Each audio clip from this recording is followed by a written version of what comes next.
Hi, it's so good to see you again. So today I want to talk about a certain kind of story called a legend. Do you know what a legend is? A legend is a kind of story that explains something, like it explains a place. For example, in Alaska, there is the legend of the Sleeping Lady, and you can see the mountain of the Sleeping Lady outside of Anchorage.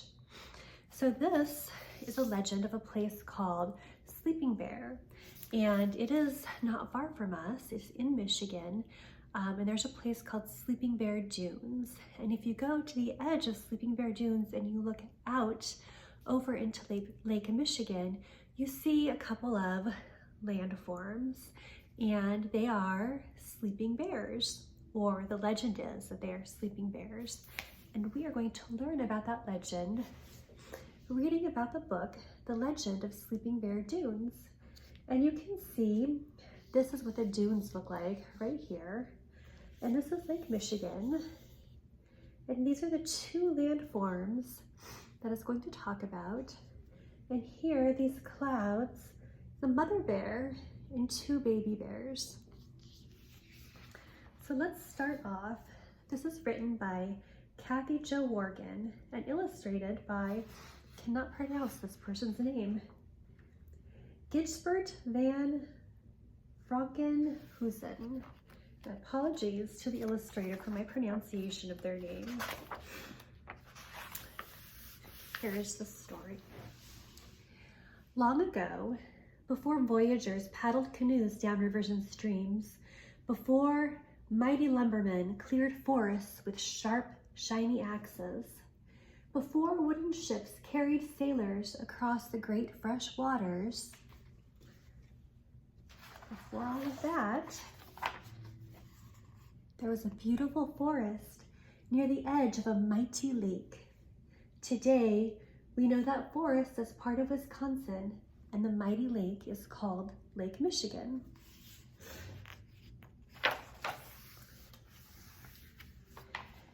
But it was a time before many places had names or people. It was a time before farmers and Native Americans planted cherry and apple trees in long, neat rows.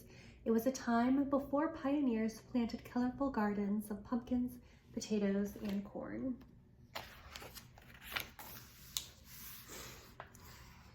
In this forest, near the edge of a lake, lived a mother bear. Her fur was blacker than the darkest night, and her eyes were large and round. Mother Bear had two cubs, and they were very soft and playful. The three of them lived together in a small, cozy den nestled among the bluebells and buttercups. Every morning, as the wood thrush softly sang pip, pip, pip, and the chickadees called chickadee-dee-dee from the trees, Mother Bear and her cubs would lumber through the forest to the banks of the birch-lined stream. Deer would gently bend their slender necks to sip the cool water, and raccoons would quickly wash their faces. Mother Bear and her cubs would step carefully into the stream, and as the fresh, clear water trickled by, Mother Bear would teach her cubs how to snatch plump, colorful trout for breakfast. Afterward, they would sit lazily on the banks, nibbling blueberries and hazelnuts. It sounds like quite a life. Every afternoon, Mother Bear would lead her cubs through the forest to the edge of the mighty lake. This lake was so big they could not see the other side, and the water seemed to disappear into the sky. The bears would frolic along the sandy shore, happily splashing in the shallows and chasing herring gulls. They tugged at each other's tails and took long, cool baths. Every evening, Mother Bear led her cubs back to their warm, cozy den, where she cradled them in her big black paws and held them gently while they went to sleep. What a nice mother. I'm sure your mother holds you gently when you go to sleep. One morning, as they were lumbering along to the birch-lined stream, there was a loud crash of thunder and a sharp hissing sound. Snap, pop. Mother Bear stood on her hind feet and stuck her nose in the air. A brilliant orange blaze flashed through the trees. Dark clouds filled the sky. What could this be? Fire. Mother Bear rushed her cubs to the banks of the stream and ordered them to follow it along the shore of the mighty lake. Bears dashed rapidly, deer sprang back and forth, the wolves ran wildly. Even the star-nosed moles hurried out from underneath the cover of the forest floor. Fire's a very dangerous thing. As they reached the shore, Mother Bear gathered her cubs and shouted, "Children, we must go. We must swim across the mighty lake. My children, I love you so." They leaped into the water and began to swim. The lake was very, very deep. The water was so cold. The waves were tall and the wind was strong. They paddled hard and fast. Mother Bear pleaded, "My children, do you promise that you'll swim with all your might? If we are to reach the other side, we must swim through the night." The faithful cubs promised their mother that they would swim with all their might.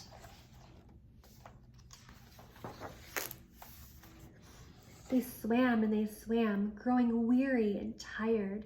They swam as the afternoon sun grew large and warm. They swam as the sun slipped below the horizon and the air grew cold. As they swam, Mother Bear kept turning her large black face to make sure her cubs were not far behind. She watched as their paws struggled against the water, and as their soft round faces became smaller and smaller between the waves of the mighty lake. Mother Bear grew worried. Soon nighttime fell upon them. The sky grew dark and the stars began to shine. Suddenly the air seemed quiet and the water became very still. In the distance, Mother Bear heard a trill of screech owls and the howling of timber wolves. Mother Bear kept looking back as she swam throughout the night. Through her tired eyes, she noticed the morning sun was beginning to rise and cast its bright rays upon the deep blue water. She looked back once more, but she could not see her cubs. Mother Bear collapsed on the banks of a shore.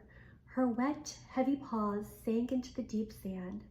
There were rolling hills and huge mounds of sand all around her, and the land seemed very strange.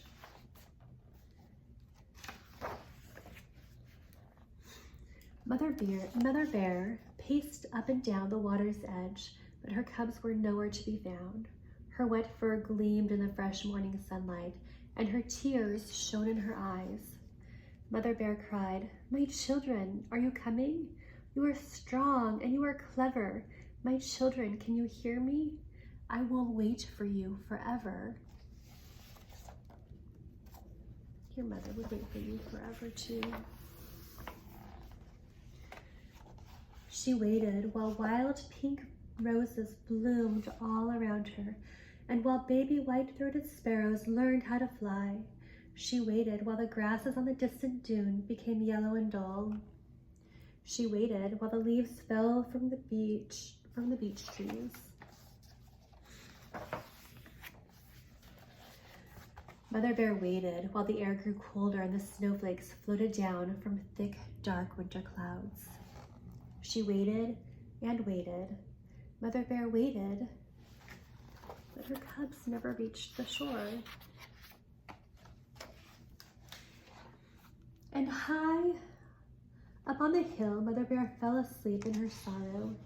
Years passed, and the winds of the Lake Michigan blew blankets of sand upon her, keeping her warm and safe in her slumber. Over time, the great spirit of the land felt her sadness.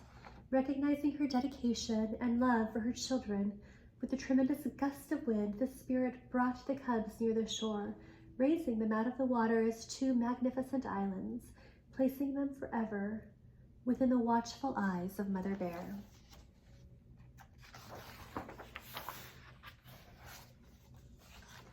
The cubs now stand suspended in time as the North and South Manitou Islands Happy to be near their mother once again, they rest in the spirit of their mother's love, 2 islands of gleaming sand, edged by the waters that sparkle and dance in the sunlight. Now Mother Bear can finally rest with great happiness, knowing her cubs are near. And today, when the world is quiet and the sun begins to set, you can still hear her voice echoing in the wind that blows across Lake Michigan. My children, as the years may pass and time slips through our hands, my love will linger near the shore and in the billowing sands. I'll send you kisses in the wind and let you know I'm here, sleeping near the water's edge. I am always near. My children, you can rest assured that we are now together, and I am watching over you and loving you forever. Such a sweet story of a mother's love and of how a mother's love created landforms in Lake Michigan. I hope one day you can come see those beautiful sand dunes and those landforms.